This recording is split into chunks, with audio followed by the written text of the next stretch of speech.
My fault না হয়ে বরং মুভির নাম কামড়া কামড়ি দিলে ভালো হতো। নায়িকা নামের অতি পাক নামে তালগাছ স্টেপ ব্রাদার দেখে শুরুতেই উত্তেজিত হয়ে যায়।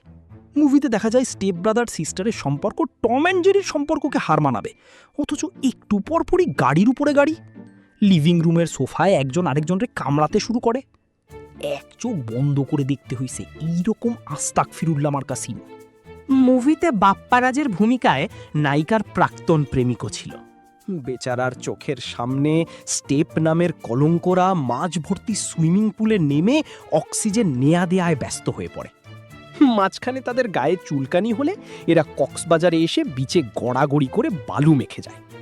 সবসময় সায়েন্সে বিশ্বাস না করে বালু থেরাপিতে বিশ্বাসী হয়ে ওঠার সংকেত এই মুভিতেই প্রথম পাওয়া যায়। এত ত্যাগ তিতিক্ষার পর শেষে দারুণ কিছু অ্যাকশন সিন খাটে এবং মাঠে দুই জায়গায় ছিল। মাই ফল্ট নাম মুভির কাহিনীর জন্য নয়, বরং আপনার আমার জন্য দেয়া হয়েছে, যাতে দেখার পর বলতে পারি পুরো সময়টাই ফল্টে গেল।